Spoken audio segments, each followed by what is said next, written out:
Okay, good morning, everyone, once again. So today we have, well, actually the second seminar in the series of the seminars of the International Institute of Physics this year. And today our speaker is Davide Poderini. He's a postdoc at the International Institute of Physics. He did his master's and PhD at Sapienza University of Rome. And he spent also 1 year as a postdoc there. And last year he came here to Natal and joined the group of quantum information, quantum matter. So Davide works with quantum information, foundations of quantum physics, and experiments in quantum optics. Today he will talk about freedom of choice and Bell test and how it can be quantified. So thank you very much, Davide, for agreeing to give this talk, and the time is yours. Okay, thank you for the introduction. So as I said today, I'm going to talk about this work, which is a joint, a series of work, which are a joint collaboration between the International Institute of Physics, the Perimeter Institute in Canada, and Sapienza University of Rome. And in particular, they are works of both theoretical and experimental nature. And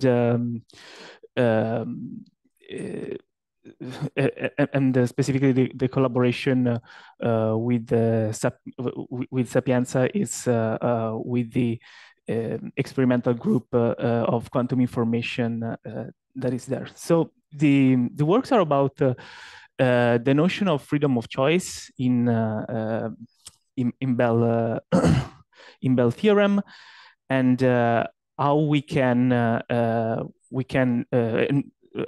approach it. I will first start by giving a broad introduction on Bell theorem. So forgive, I hope that the one of you that already know about this stuff can forgive me. So I will start by describing you which was the inspiration for Bell theorem, which is this very old paper by Einstein, Podolsky, and Rosen, which became famous as the APR paradox by the name of the of the authors. And what the authors try to argue in this work is that quantum mechanics is actually an incomplete theory. And what it means for a theory to be complete or incomplete, it means that to be complete, it means that they should describe all elements of reality. What are the elements of the reality? They define also this, and they say that an element of reality is a quantity which, without in any way disturbing the system, we can predict with certainty the value. So basically, the idea is that if I can measure a quantity without disturbing my system in any way, this quantity should have somehow some kind of it should be somehow some intrinsic property of my system, and should have some kind of ontological value, so to speak. And if my theory cannot describe all of these properties, then is incomplete. And to show that the quantum mechanics should be incomplete, they propose this Gedanken experiment that I will present in the version that was presented by David Bohm about 20 years later. But the basic idea is there. So imagine that we have two parties. Let's call them Albert and Boris, and that they can share an entangled state of spin 1/2 particles, so 1 particles each, and they can measure their spin on each of their particle. And this measurement happen at a space-like separated distance, so that the event of the measurement, because of special relativity, it's impossible that is going to disturb the measurement by the other parties. So quantum mechanics tell us that we can only measure one of the spin projections, so either X, Y, and Z at a time. But also, given that we have this particular state, this entangled state, where the spins are always anti-correlated, if Albert measures the spin in a given direction, he will know with certainty that Boris would have the spin in the opposite direction. And he could do that without disturbing the other system, because it's space-like separated. So this is in accordance with the definition that we gave before of element of reality, right?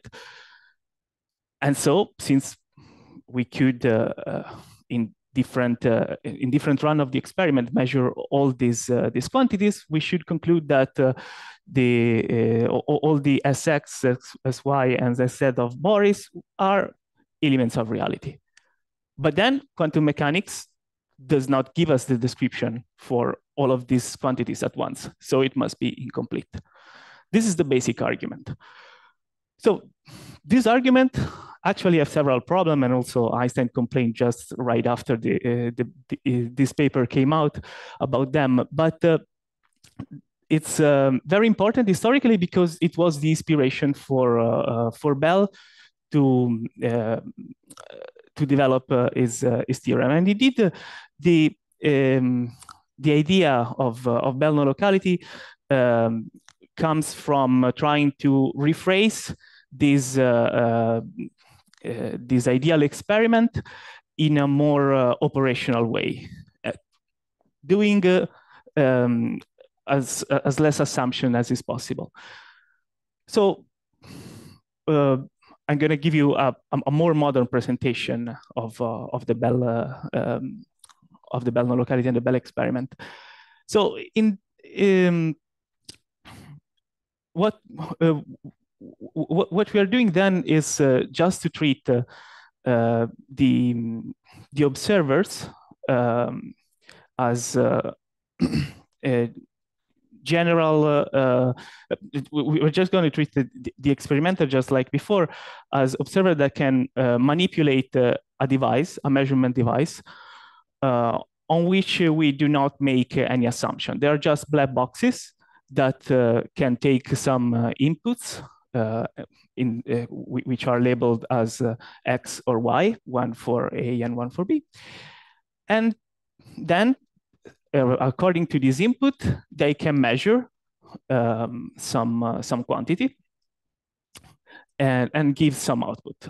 And then the experimenter, using these values, can estimate the probability distribution, which would be given by P of AB given XY. So obviously, in this case, you can see that the previous experiment can be mapped in this case, where the boxes would just make the spin measurement, and the labels X and Y would just choose the direction of the spin measurement. And then we're going to make this very basic assumption. First of all, we say that our model, our state, is described by a theory where the information is inside a certain variable. We call it a hidden variable, lambda. This variable would be the one that has all the, let's say, elements of reality of our theorem in the Ampere paradox. And then, just as before, the two parties are space-like separated, so they cannot communicate. And then we can factorize their joint probability distribution in this way, so that P of A is basically depending only on the setting choice and on this variable lambda, which is shared, and the same for P of B. And obviously, then we marginalize over the lambda variable. So this is enough to derive some interesting constraints for this probability distribution. And one of the most commonly most commonly used one is this one, called from the author's CSSH inequality from Closer on Shimon, which derived a bit later than the original paper from Bell. But this is one of the simplest and most common of the possible scenario. And this inequality, as you can see, is just a function of the correlators defined for this probability distribution. And it's very easy to see and to show that this actually should always be less than 2.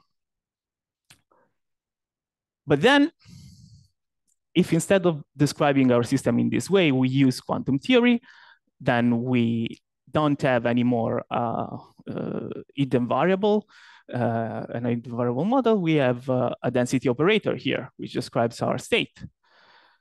And our distribution is given by the Born rule for certain operator AX and BY, which depend on the settings. And with the appropriate choice of operators and state, we can show that this quantities actually can get up to 2 square root of 2, which is called the serial sum bound. And the impressive thing is that this only involves observable quantity, right? So we can measure it. We can measure it and check if actually nature is respects the previous constraint or this constraint. This constraint, obviously. And but what does it mean then? What have we done by demonstrating this and by doing this this measurement? We say that if we measure s greater than 2, then our experiment cannot be described by a local hidden variable model. What do we mean by a local hidden variable model? We just mean a model that respects this local causality condition that we showed before. And indeed, this is the only condition that we need to derive this bound. We don't need anything else. This is a very synthetic way of describing all the constraints that you need for the Bell inequality. But then we can ask, okay, this is not very helpful, right? What should we conclude? Well, there are several things that goes into this condition, and so we can choose to give up some of them. So usually one possibility is to give up the locality condition. So the fact that space-like separated events should not be communicating between each other. And this is what people that ascribes to the Bohmian interpretation of quantum mechanics do.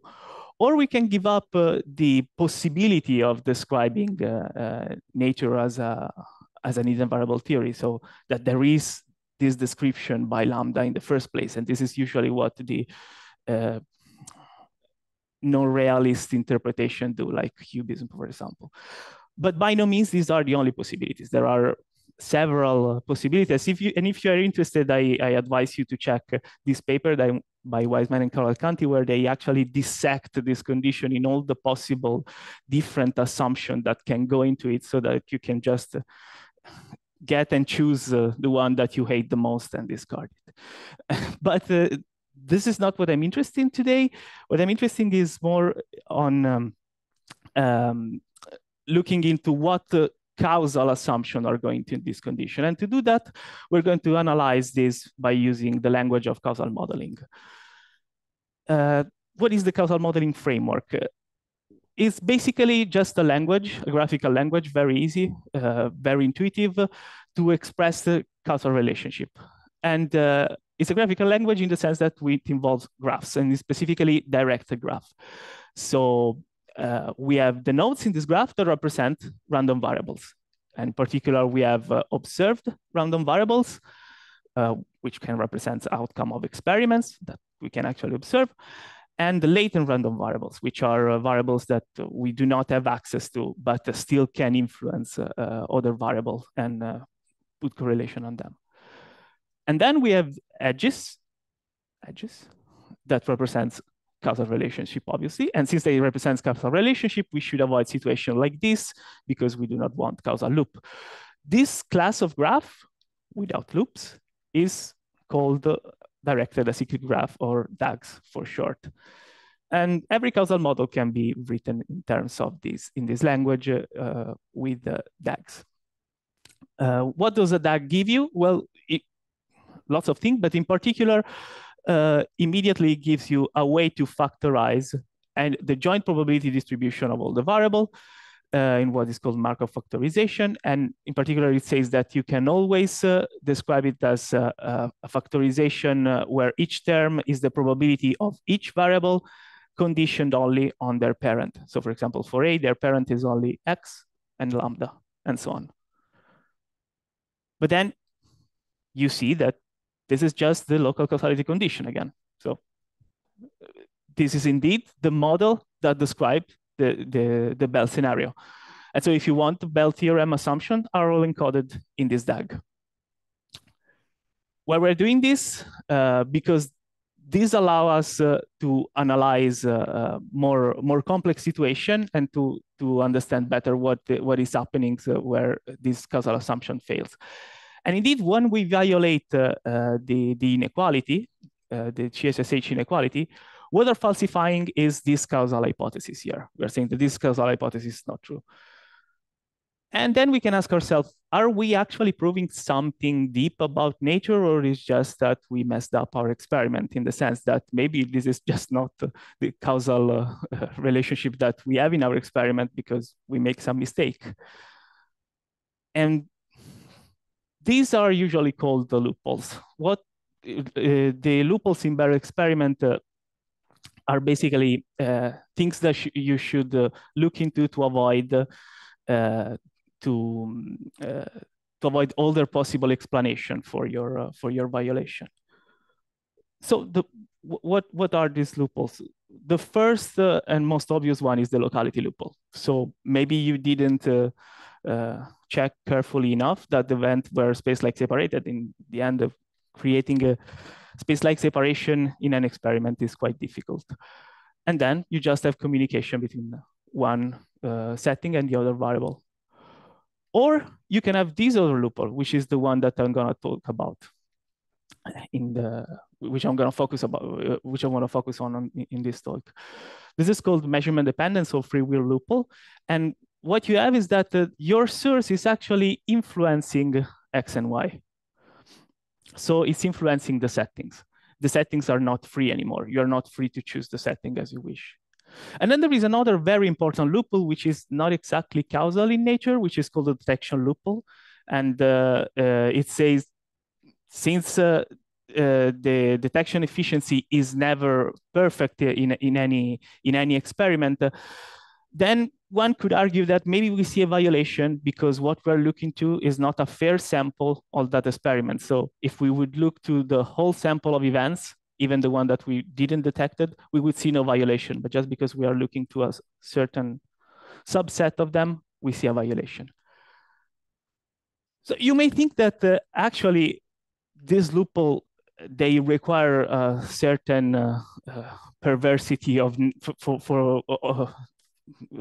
nature to be actually exploited, right, by nature to show a Bell violation. But we should remember that Bell violation is not just something that you do when you want to prove when you want to prove something about the foundation of quantum mechanics. Is actually also something that you use in communication protocol, and specifically device-independent communication protocols, like device-independent quantum key distribution. What does it mean?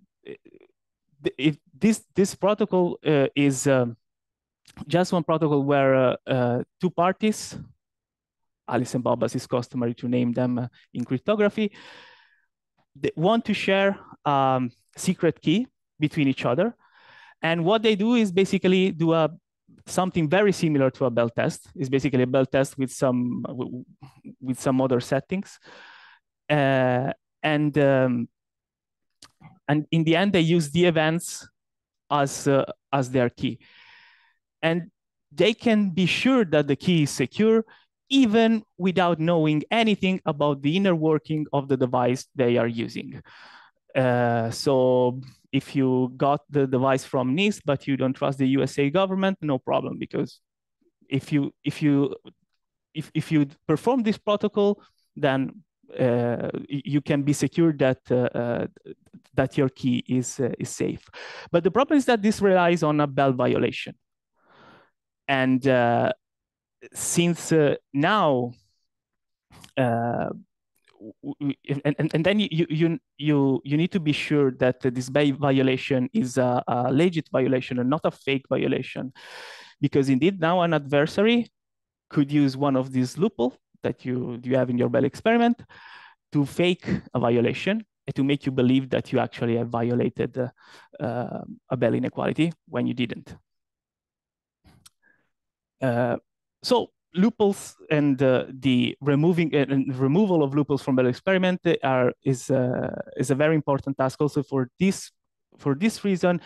And indeed, basically, the history of Bell experiments is an history of trying to close more and more accurately all the loopholes that are present.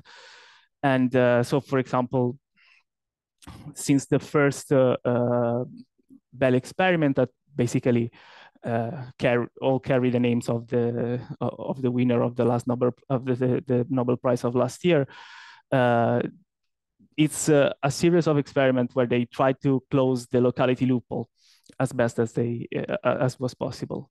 But it was not until the 2015 that all the loopholes were closed at the same time, and in three different experiments, two with photons and another with MV centers in diamond. But despite that, still today, loophole-free Bell tests like these ones are extremely hard to do experimentally. So doing a loophole-free Bell test is still a very, very difficult task. And you can see here that this experiment, I wrote that this experiment are closing simultaneously the locality and the detection loophole, and I'm not talking about the measurement-dependent loophole. And this is why I would argue that you cannot really close the measurement-dependent loophole. You can only make it very unlikely, which they do, by the way. And yeah, this because measurement dependence is a very an impossible loophole to close, and I'll show you why. Imagine that we have a perfect loophole-free Bell test where the events A and B are space-like separated as they should, and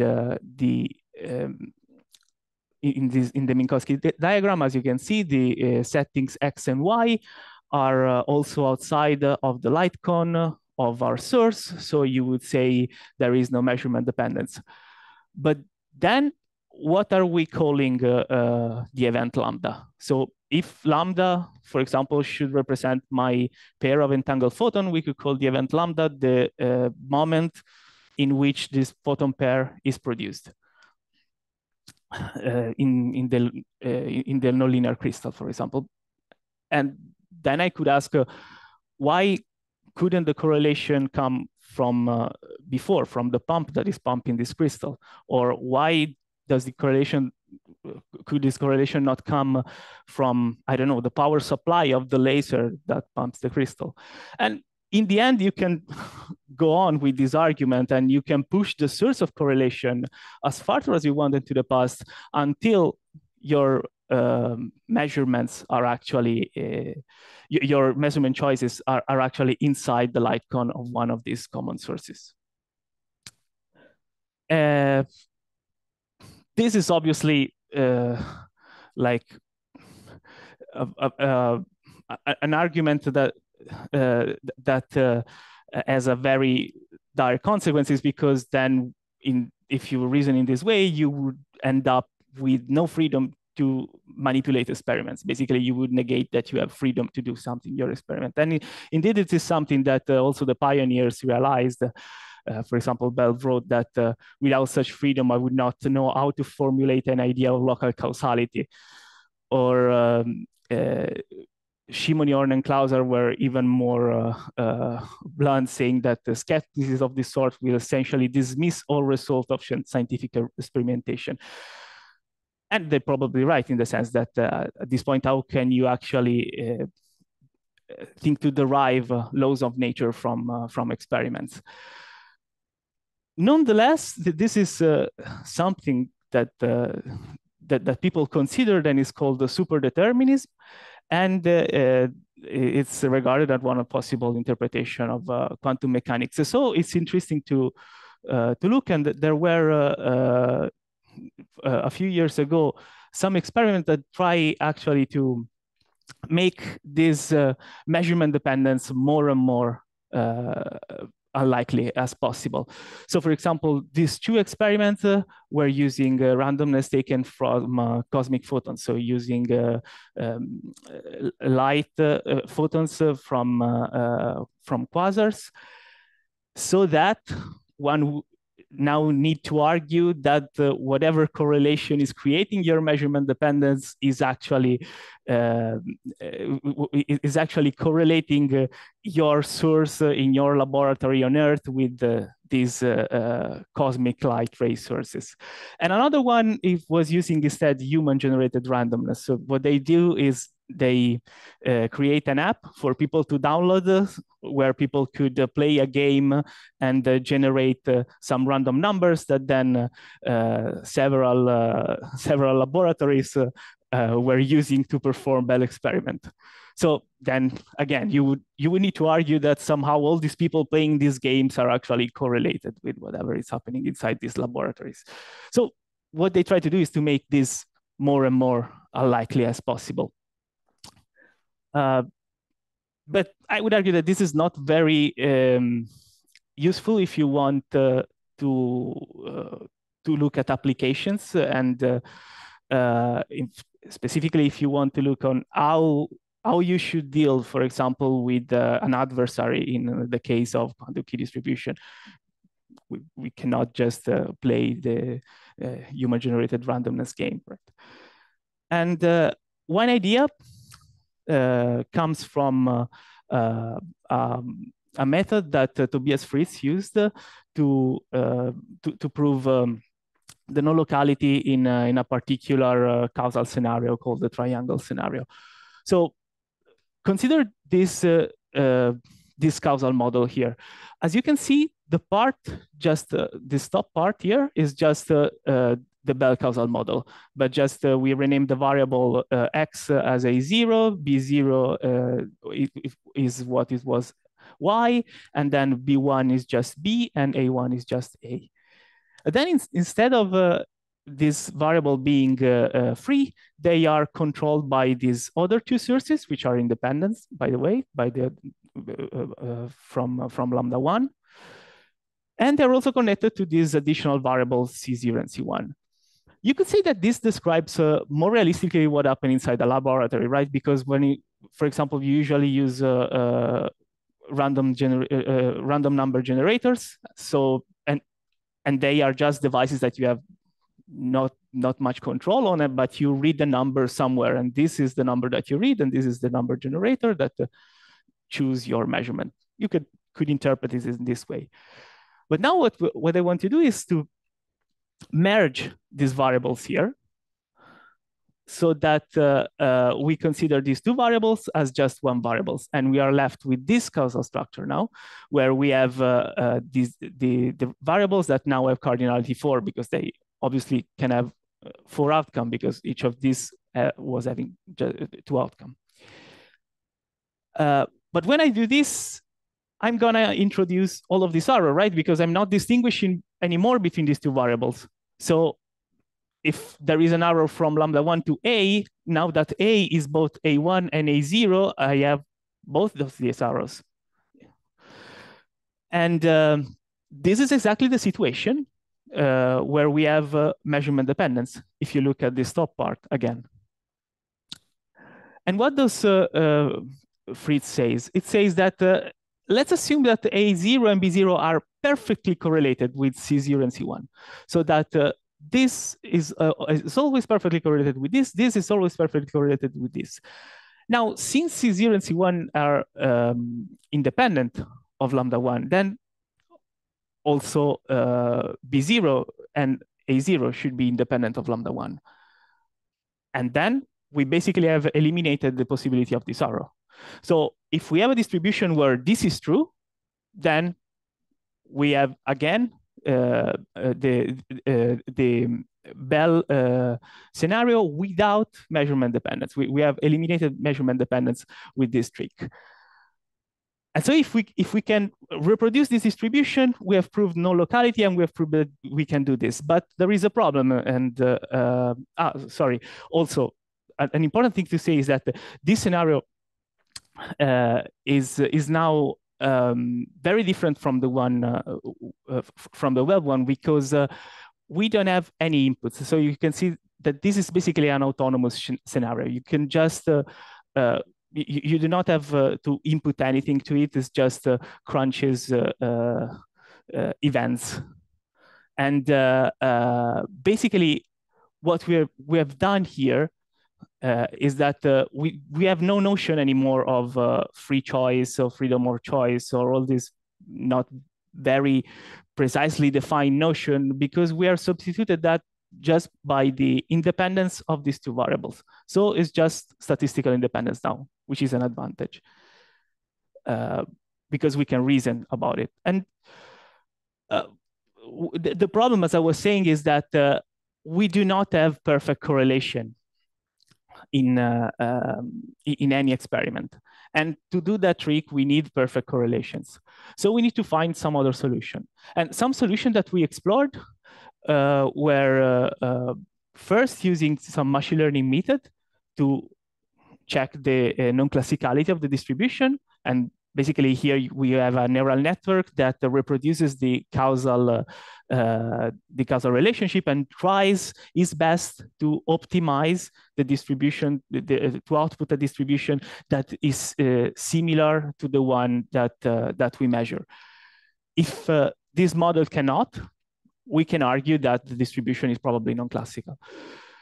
And then we have a more precise method, which is but more cumbersome to use. That it's called the inflation technique. It is basically a series of a hierarchy of linear program optimization that gives you an inequality, like a Bell inequality, but optimized for your distribution. So we applied this to our experiment. We did the experiment. We used a polarization entangled photon source, which are nonlinear crystal. And we used two quantum random number generators here as lambda 1 and lambda 2. Now here I wrote lambda AC, lambda BC, but they are lambda 1 and lambda 2, obviously. And this quantum random number generator, they communicate with C, and then they will command a optical switch, very fast optical switch, that chooses the measurement on A and B. We then reproduces the distribution, which is the Fritz distribution, as closely as we could, and you can see here that it almost reproduces the Bell distribution, but we don't care if it does not, because we have this method that can give us an inequality which is tailored for whatever we measured.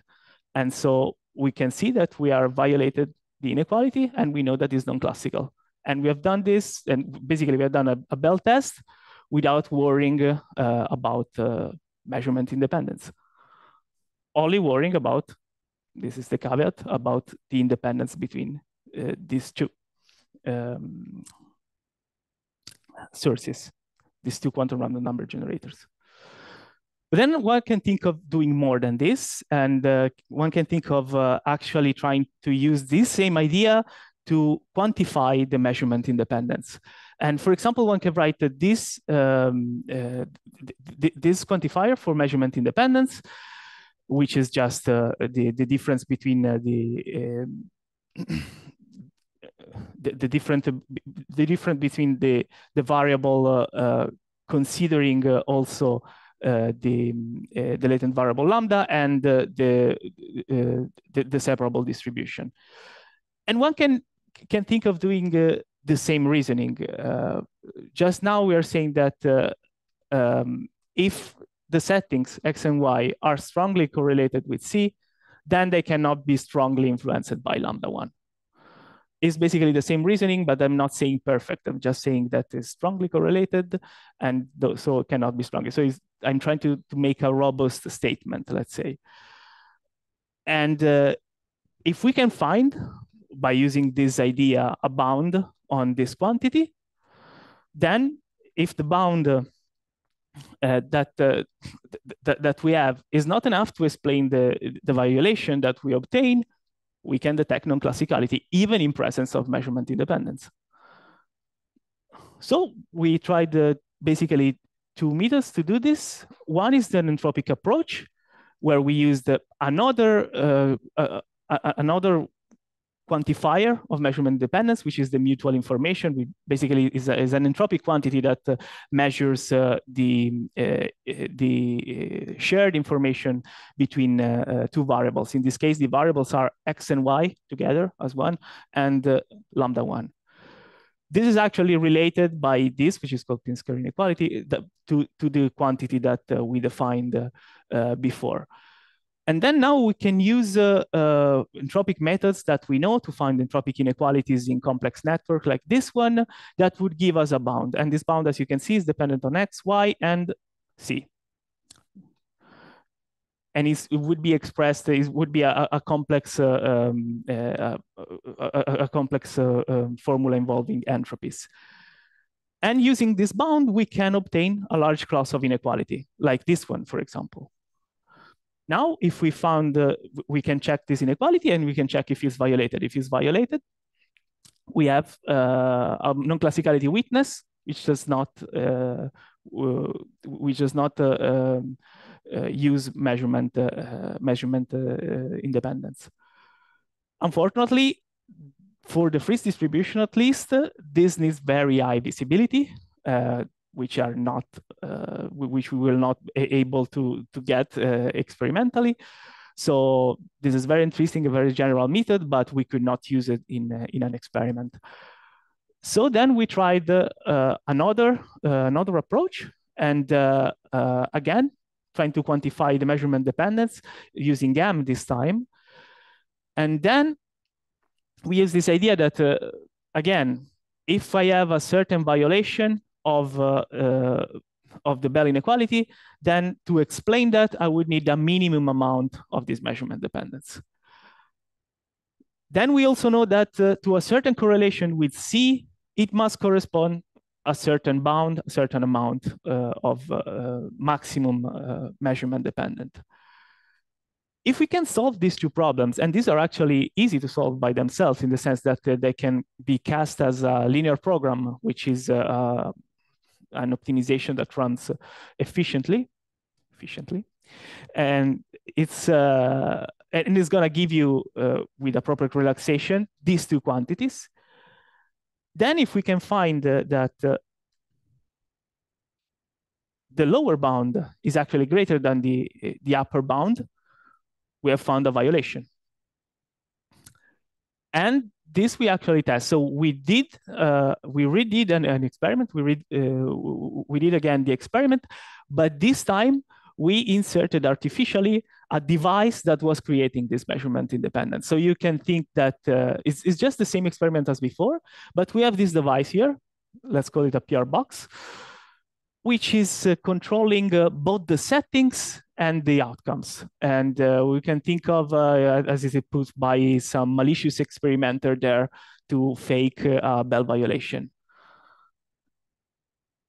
This device, what it does is produces this kind of distribution. This is a distribution called the PR box distribution from the authors that introduces it, which are Popescu and Rohrlich. But basically, this distribution, what it does is just that it says that basically the value of A and B are always perfectly correlated, either 0, 0 or 1, 1, for every value of the setting, except where both the settings are 1.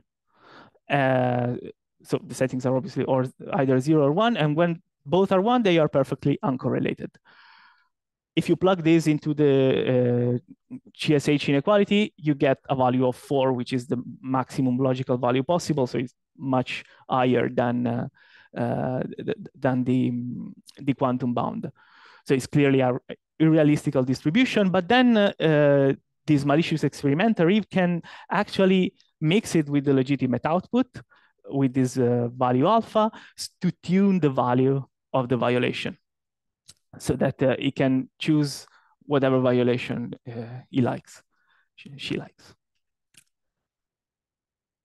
And we did this, and we are actually, we collected the data, but we are in the process of analyzing them. But these are some preliminary data that we got, for example, for different values of alpha. And what we see is that if we doing some simulation on the expected distribution that we have, we should be able to detect the non-classicality despite the measurement dependence up to this value for the GHSH. Notice that this value is greater than the quantum bound, which is 2 square root of 2, which should be somewhere here. And so up to here, we can actually witness non-classicality despite this presence. Over that line, we cannot say anything about the non-classicality of the state. We can only have some limit of measurement dependence. So, to recap, I show you that the loopholes in Bell experiment are important for several reasons. I hope that I convinced you that they are not, these are not just some fundamental reason and not just some metaphysical problems, but they are actually a very practical application in reality. And in particular, the freedom of choice of measurement-independent loophole, we have seen that is quite problematic in this regard, because it cannot be completely resolved. And it would be problematic also in a real experimental setting. Indeed, there are several examples of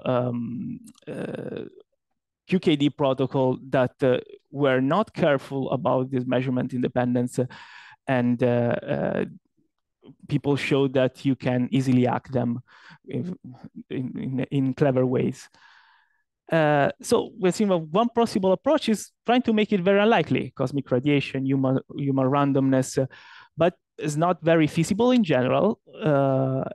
And instead, another approach is to do this, to rephrase this as a statistical independence in this extended scenario. So instead of talking about freedom of choice, you talk about the statistical independence and these two variables. And this makes you able to do all of this, to use all of these methods that we used. So to bound it using this entropic technique and linear programming optimization directly.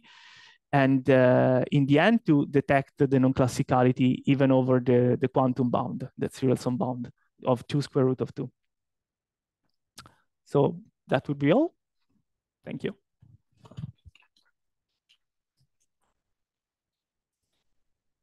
Davide, do we have any questions?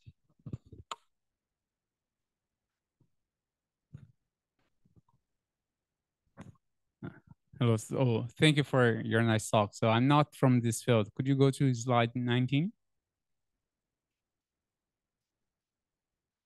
Yeah.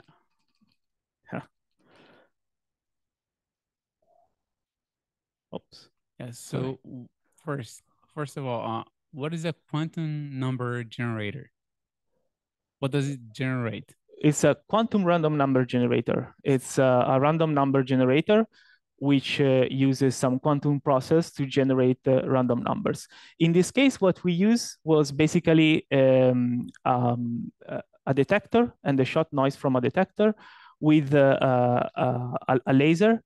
Sorry, not the shot noise. We actually used a polarized measurement from this detector, and depending on where the photon goes, so what is its polarization, is gonna give one value or the other.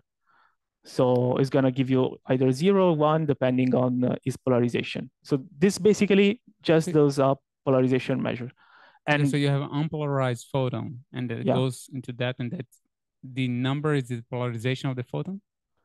Basically, yes. You measure in a certain direction. Let's say 0, 1. 0, 1, exactly. But the polarization you get depending on what you put in the middle, right? So you this is another source of light. This is not connected to this one. This is just another source of light. You have to polarize the photon. I mean, you have an unpolarized photon, and then you measure one polarization, but the polarization you get depends on what you put in the middle, right? Because you cannot get an unpolarized photon. The polarization is measured here by a wave plate and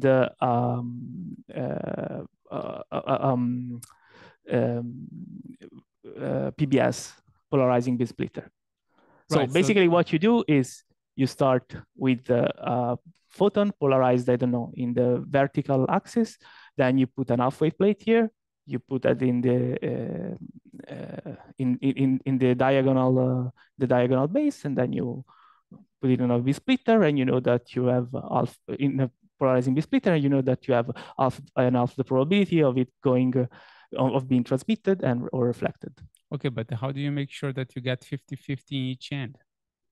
Because you're not creating a bias. I mean, we don't care much about biases in the sense that the distribution, as you can see, the distribution has some biases, but this is not a problem. The distribution will be classical even if it has some biases. And this is the point of all of these methods here that are tailored to the distribution. You're not trying to reach a specific distribution. We are not even trying. I mean, this is it's more or less the same, but not really, right? You can see that there are quite a big difference, visible difference between the theoretical distribution and the actual one. But these methods allow us to detect the non-classicality, whatever the distribution, if it's non-classical. So if this is unbiased, unless it's very unbiased, it's not a big deal.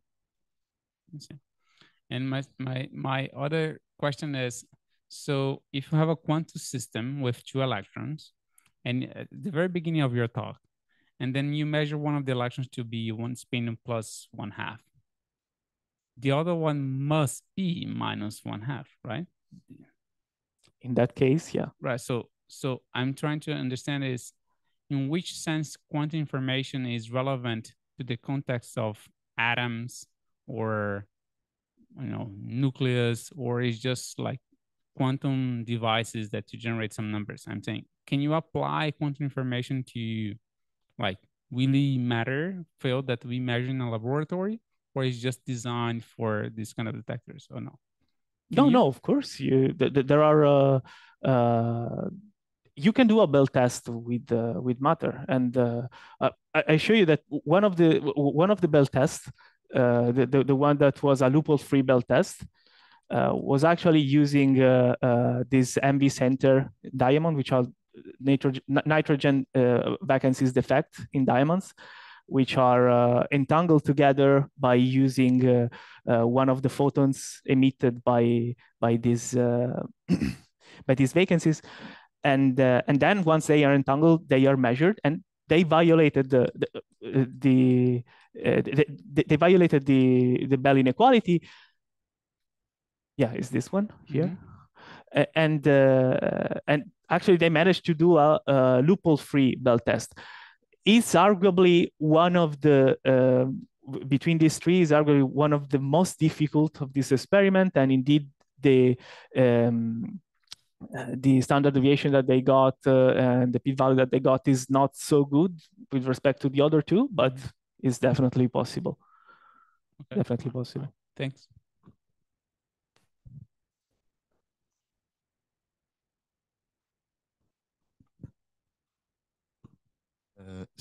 Was just wondering if what was exactly the visibility parameter that you talked about in the, well, it was in the 19th slide, but you also talked about that you couldn't use a specific method because it required very high visibility, which you couldn't achieve in the lab.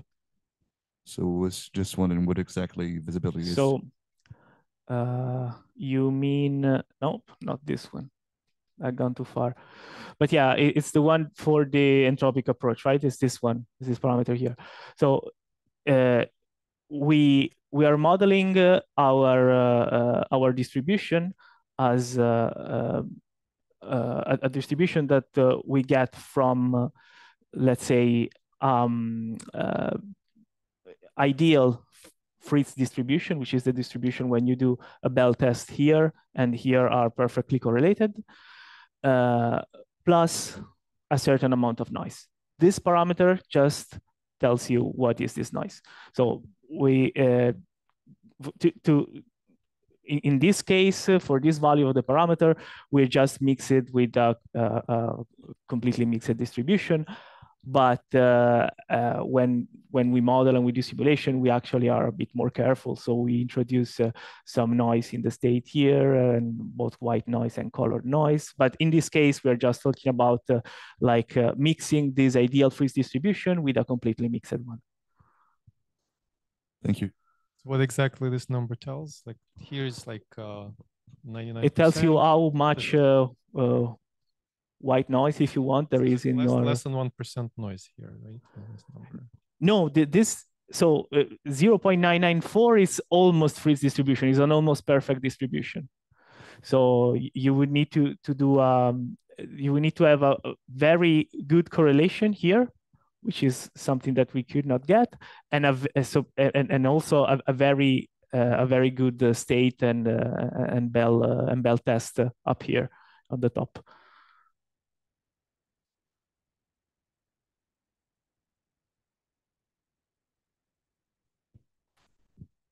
Very nice talk indeed. Thanks. Thank you. Thought-provoking. Is it working? Okay. Presume. I think. Okay. A little earlier in this, you were discussing Minkowski diagrams, and you were saying you could always push back the source of correlation so far that the events A and B are within the light cone of each other. Yeah. Now, I was wondering, you said you can push it back from the photon generating device to the power supply, and from the power supply to the electric circuitry, and so on. If you go to the extremes and push it all the way back to the Big Bang, then you have an obvious source of correlation because everything was created together at that very instant in time.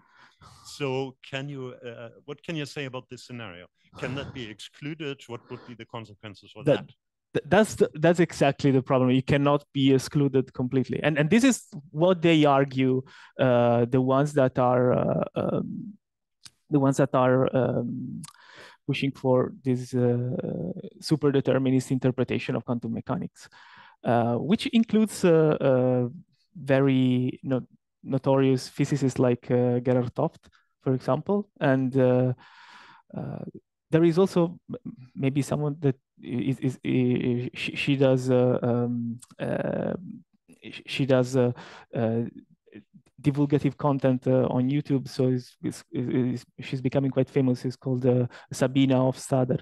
She's also one of in the super deterministic camp. But yeah, the problem is exactly that you could just explain everything by saying no, you don't have free will.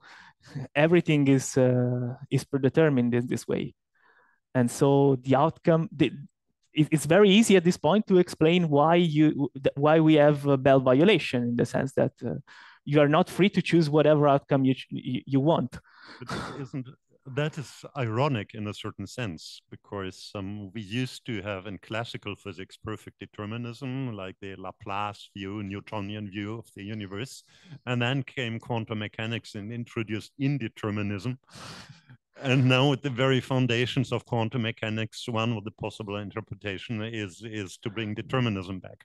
Indeed, but also this kind of determinism is even worse than the one we have in quantum mechanics, right? In classical mechanics, because in classical mechanics we still have some notion of disorder, statistical independence, right? And if you give me statistical independence, I show you that I can violate a Bell inequality, no problem. But here it's even worse. You don't even have this. You don't even have this possibility, and actually, what you can say is that your model is fine-tuned to give you, even if to appear that things are uncorrelated and so on, it's actually fine-tuned to give you exactly that that output. And yeah, it's there's probably some limits on this kind of correlation, which has Big Bang origin. So probably these correlations are quite small. I mean, if you take two photons from different universes. But again, it's a fine-tuned model, right? So the correlation that you see should be quite small intuitively, but then they are saying that nature conspires for you to not see this correlation where they're actually there. So it's like locality, like the Bohmians with the locality, right? It's always a fine-tuned model because you cannot see the signaling, but still the correlation actually are signaling. And in the case of Bohmian mechanics, it's clear because the state of the electron depends on the whole state of the pilot wave in that case. But still, everything conspires for you to have no signaling and for relativity to work and so on. Other questions? If not, let's thank Davide again. Thank you. See you again in 1 week.